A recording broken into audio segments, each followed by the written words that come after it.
Amen. Alléluia. Alléluia. Il y a un danger dans l'impréparation. L'impréparation coûte plus cher que la préparation.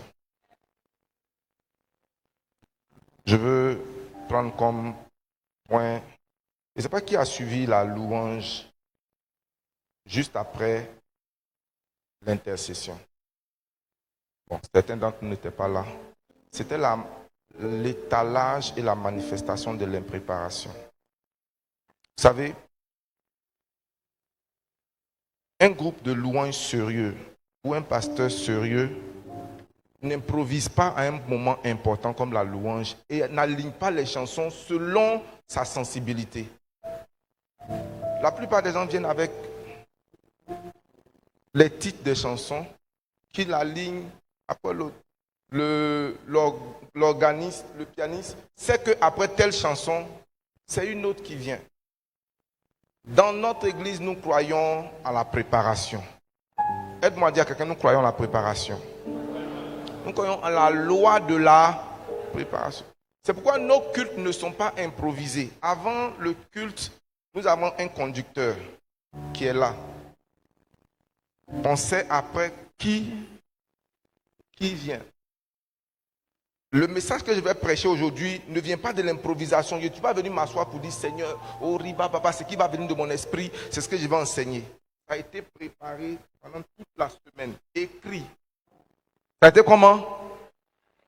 Alléluia.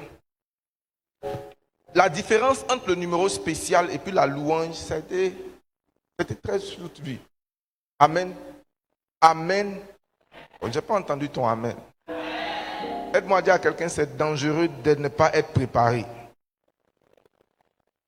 Quand il n'y a pas de préparation, il n'y a pas d'harmonie. Parce que l'organisme, le batteur ne sait pas quel chant viendra après l'autre. Parce que la personne même qui conduit n'est pas préparée. On voit toutes sortes de... Cela ne t'arrivera pas au nom de Jésus. Il faut du temps pour être préparé. Qu'est-ce qu'il faut? Je n'étais pas entendu. Il faut comment? L'impréparation produit la honte. Lorsque tu n'es pas préparé à une chose, tu te prépares pour la honte. Très peu de choses dans la vie répondent à l'impréparation ou à l'improvisation. Si tu n'es pas préparé, tu cours à la honte. Je prends juste ce qui s'est passé ce matin et qui devient récurrent comme appui pour nous dire certaines choses avant de rentrer dans la parole de Dieu. Dieu est un Dieu de préparation. L'impréparation et l'improvisation favorisent le stress, la peur et l'angoisse. Lorsque tu n'es pas préparé, tu vas au-devant de l'angoisse, du stress et de la peur. Donc la préparation nous donne le privilège d'apprivoiser la peur. De faire comment? D'apprivoiser. Pourquoi? Parce que tu anticipes si ce qui doit se passer. La confiance n'est pas un sentiment. La confiance est le fruit de la préparation.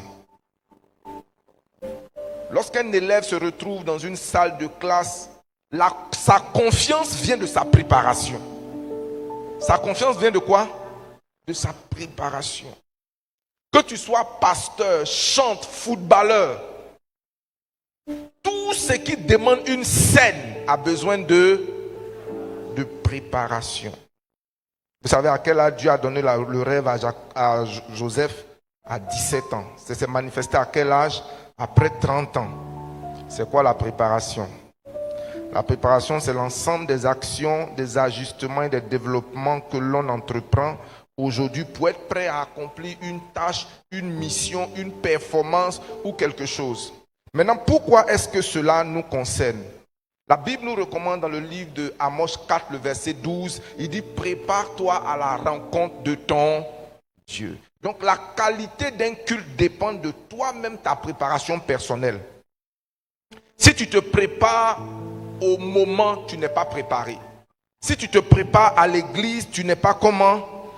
Préparé. Alléluia. Que Dieu te prépare au nom de Jésus. La préparation, c'est l'anticipation. Comment est-ce qu'on se prépare? Je vais rentrer dans mon message, mais que Dieu fasse de toi un Joseph. Dis Amen. Que Dieu fasse de toi un Moïse. J'ai dit que Dieu fasse de toi un Moïse. Que Dieu fasse de toi un Joseph. Dieu a préparé Moïse pour 40 ans de ministère. Dieu l'a préparé pendant 80 ans. Donc le double du temps qu'il a fallu dans la préparation.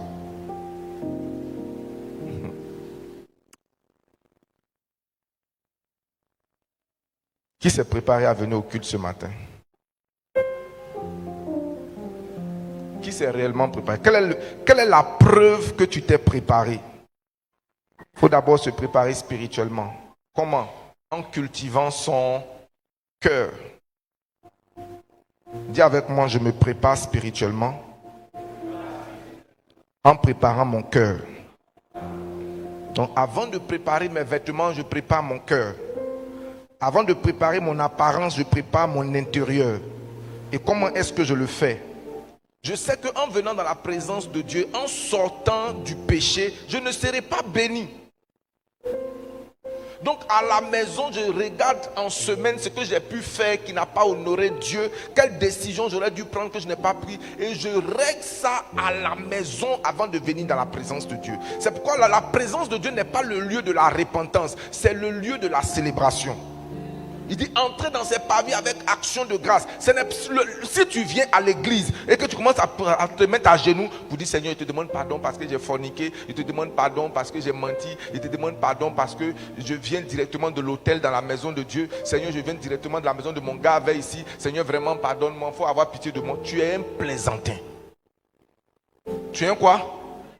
Et tu es une plaisantine. Tu règles ça à la maison en semaine. Père, tu prépares ton cœur.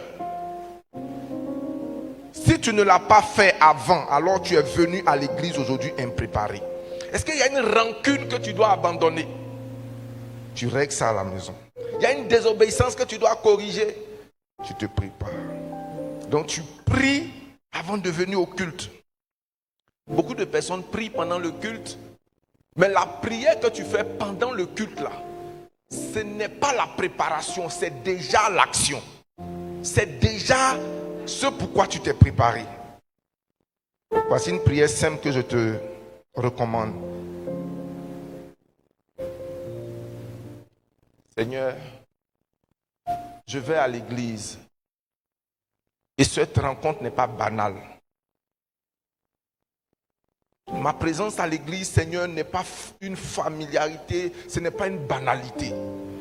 Je vais dans ta maison, non pas pour rencontrer le pasteur Yoro, pour voir mes soeurs, mes frères, pour rencontrer une ou deux personnes, pour vendre mes marchandises ou alors pour juste partager la communion fraternelle. Ça peut être toutes ces raisons-là pour lesquelles on vient à l'église. Mais Seigneur, au-dessus de tout cela, je viens pour avoir une rencontre avec toi.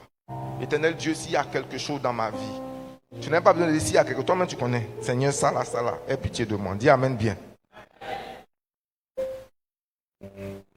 Tu te prépares par la méditation de la parole. Pourquoi j'ai dit que la méditation de la parole est importante? Avant de s'aimer du maïs ou de s'aimer du riz, on laboure d'abord la terre. Moi, mon travail, quand je viens, c'est pour s'aimer. Labourer la terre, là, c'est toi. C'est chacun d'entre nous qui laboure sa terre. Le pasteur n'a pas la responsabilité de labourer la terre de quelqu'un. Comment il vient déjà à la graine. C'est toi-même qui t'occupes de ta propre terre.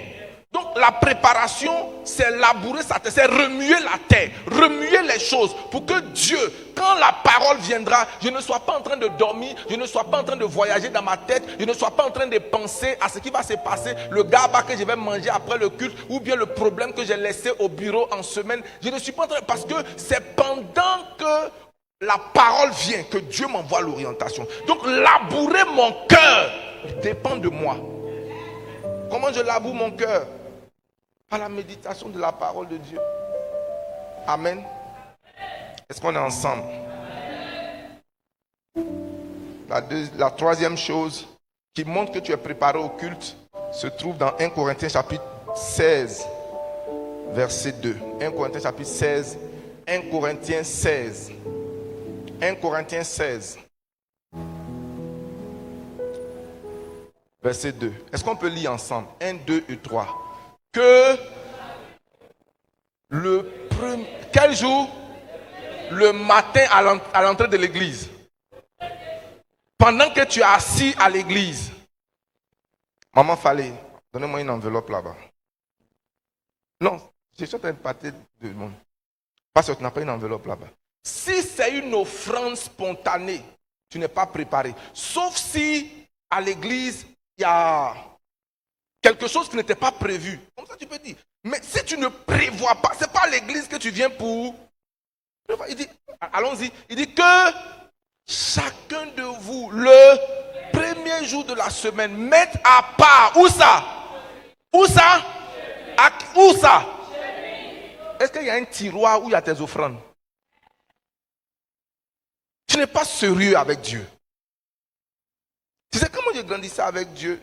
Il y a des montants, je l'ai déjà enseigné ici. Quand j'ai grandi avec Dieu, je suis passé de tout petit, de 100 francs. Ensuite, on nous a donné la pièce de 250. 250, ensuite 500. Je me dis, quelle que soit la formule du culte, je ne peux jamais aller au culte avec moins que ça. Donc, il prépare. Ensuite, quand Dieu a commencé à me bénir, c'est devenu 1000 francs. Après, Dieu m'a béni, c'est devenu 5000. Et puis, quand Dieu m'a béni, je ne peux pas me présenter. C'est-à-dire que c'est comme une injustice. Comme le Seigneur dit dans sa parole, il dit, si tu as une bête qui est boiteuse, ou bien même qui est comment? Qui est malade, apporte-la à ton patron, à ton chef. Il faut voir s'il peut accepter ça. Donc, il y a un type d'offrande que Ghislain peut apporter à Dieu. Dieu va voir ça comme l'impréparation. Est-ce que quelqu'un avec moi? Amen. Donc, la preuve que je suis préparé à venir à l'église, c'est la préparation de mon offrande. Amen. Quatrième type de préparation, c'est la préparation physique. Se coucher tôt est un signe que tu valorises ce qui va se passer le lendemain. Ça n'a rien à voir simplement avec l'église. Ça a même à voir avec les rendez-vous que tu as. Si tu as un rendez-vous le lendemain, c'est comme quelqu'un qui avait un enfant qui avait le bac. Et puis c'est à la veille du bac, là, il est en train d'étudier, boire café, faire boire l'eau, et puis aller dormir à 4 heures du matin. Le corps là, ses exigences. Quand il s'est réveillé, il était 10 heures. Il était quelle heure? Il a commencé à pleurer sur la route. Et les gens vont lui demander, mais il y a quoi? Non, j'ai étudié. Il voulait se faire passer pour quelqu'un qui est victime de la sorcellerie. Non, tu es victime de l'impréparation. Il y a des choses. Est-ce que quelqu'un est avec moi seulement? Est-ce qu'on est ensemble? Tu as dormi hier à quelle heure? Demande à ton voisin. Il faut qu'il te réponde. Bon, demande à ton voisin. Il faut se coucher tôt pour arriver tôt. Qu'est-ce qu'il faut faire?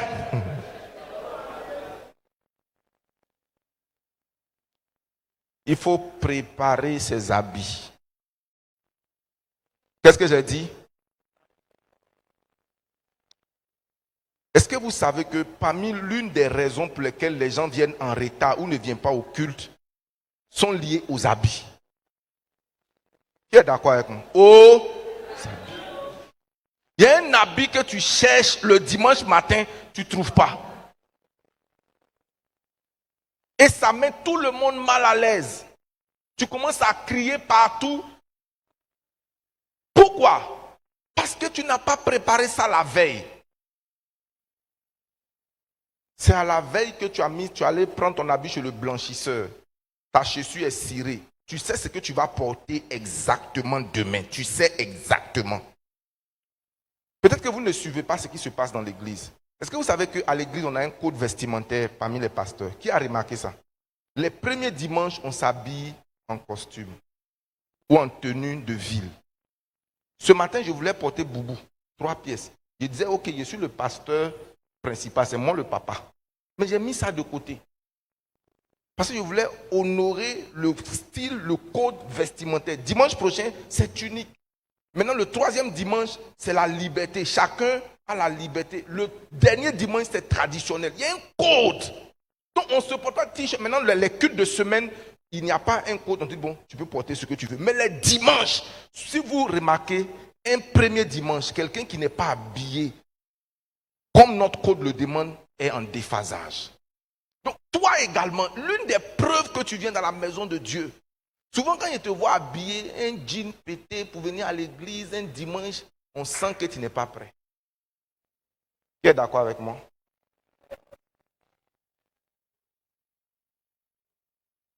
Tu aurais pu venir à l'heure. Tu aurais pu venir où ça? À l'heure. Parce que souvent les éléments de ton habillement ne se trouvent pas au même endroit. Les dessous se trouvent ici, le soutien se trouve là-bas, les bijoux se trouvent ici, et il te faut du temps pour les chercher. Et ce temps-là, si tu fais ça le dimanche, ça va empiéter sur le temps du culte. Si tu n'es pas quelqu'un de pas compliqué comme papa Kojo, ou lui, s'il tombe sur sa chemise blanche, il a trouvé une chemise. Toi là, tu as besoin de mettre le parfum qui va avec le gloss. Tu as besoin de trucs.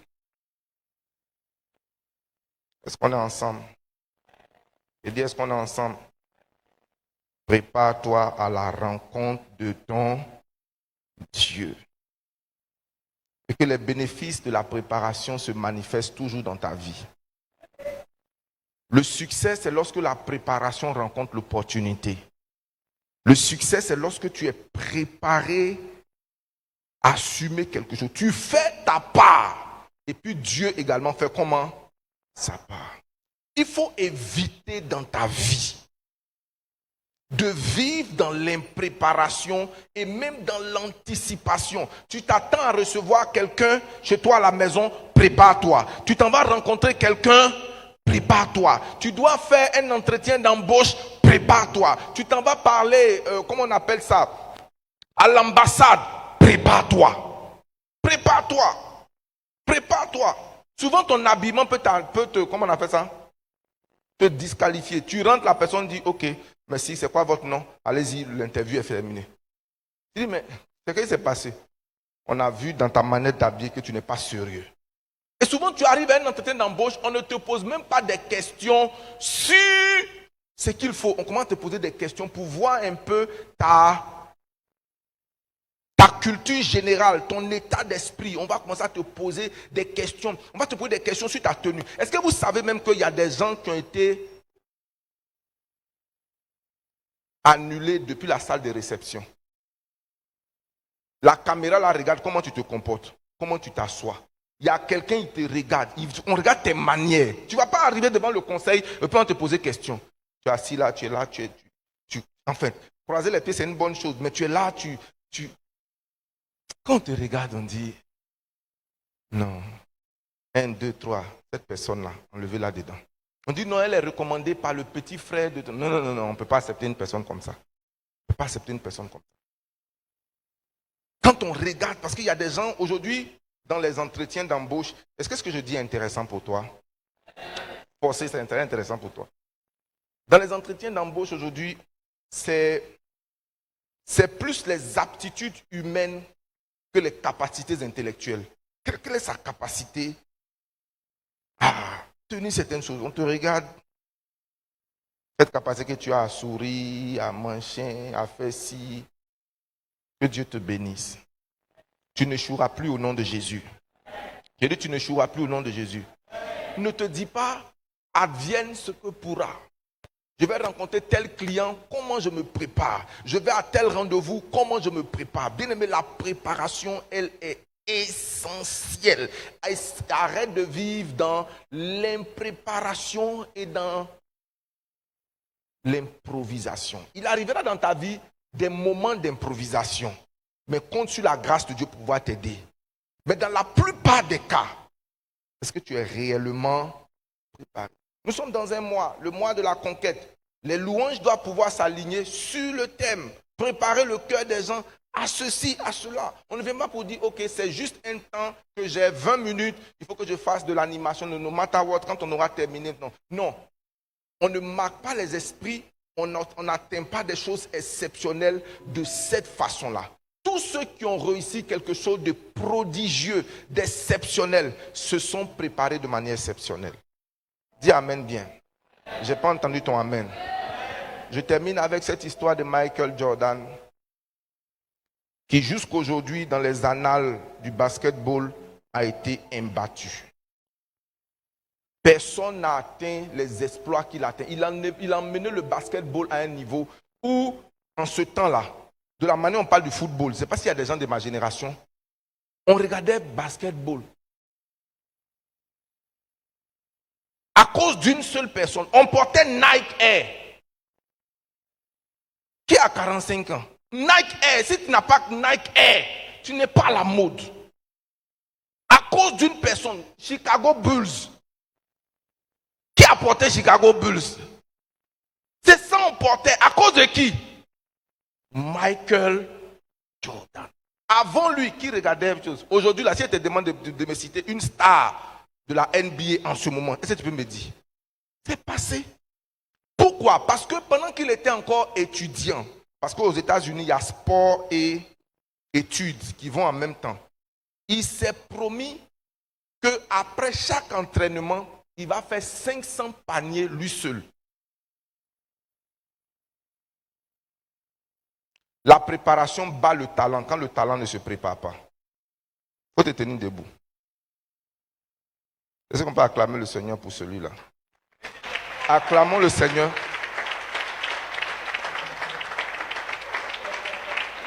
Non, je vais le prendre comme exemple parce que quand il arrivait ici, il ne savait pas jouer. Quand il jouait même, on se moquait de lui parce qu'il ne connaissait pas. Mais bienvenue l'a poussé. Aujourd'hui, je ne te parle pas dans le domaine de l'église. Si on compte les guitaristes en Côte d'Ivoire, on ne peut pas compter 10 sans le citer dedans. Non, je vous dis la vérité. Non, ce n'est pas parce que c'est mon enfant. Je l'ai vu jouer avec des grands. Non, je l'ai vu jouer. Peut-être que vous n'avez pas l'oreille musicale. Hein. Tout à l'heure, ce qui s'est passé là, il a joué un grand rôle dedans. Mais c'est pas... C'est-à-dire, le talent sera battu si le talent ne se prépare pas. Donc même si tu es talentueux, que ce soit dans le fait de jouer dans la voix, si tu ne te prépares pas, celui qui se prépare va venir te battre malgré ton talent. Et la préparation, c'est quoi? Corriger ce qu'il y a à corriger, s'exercer. S'exercer avant la honte. Bien aimé, si tu sais devant combien de miroirs j'ai prêché avant de prendre un micro la première fois, j'ai célébré cette opportunité. Les rues de Mans me connaissent comme un prédicateur. Je n'avais pas de foule devant moi, mais chaque fois que je dois marcher, voilà l'école, c'est tout un message. Je prêche, je me corrige, je fais ci, je regarde d'autres personnes. C'est l'exercice. Je bénis Dieu pour ta vie. Mais j'espère que cheveux là, ça ne va pas arriver là où ça doit arriver. Ou là où ça ne doit pas arriver. Non, je suis fier de toi, je suis fier de vous. Nous avons des compétences. Notre problème avec vous, c'est ce qu'il vient de prêcher là. C'est quoi? Je suis sûr que si toutes ces compétences-là se mettent ensemble pour préparer, ne serait-ce même qu'une heure de préparation, 2 heures de préparation, on ne pourra pas vous arrêter. Qu'est-ce que j'ai dit? Parce que souvent, ce que vous nous montrez ici là, c'est les cacahuètes de préparation de l'arrivée. Bon, bienvenue est bon, Priscille est bon, Madame Siou, bon, mets ta bon, toi tu te mets là. Mais là où on va là, que ce principe soit appliqué au nom de Jésus. J'ai dit que ce principe soit appliqué au nom de Jésus. J'ai dit que ce principe soit appliqué au nom de Jésus. Ne te dis jamais dans un excès de confiance, je suis trop près. Je suis comment? Trop près. Tu risques d'avoir honte. Et ce matin, la qualité du culte sera à l'image de ta préparation. Mais je suis convaincu que pour les cultes prochains, Dieu te rencontrera au point de ton besoin. Donc il faut se préparer comment? Spirituellement, en labourant son cœur. Il faut préparer son offrande. Il faut préparer sa tenue. Il pour préparer son cœur. Est-ce que tu es réellement prêt? Je prie que la miséricorde de Dieu t'aide ce matin. Est-ce qu'on peut tous ensemble se tenir debout?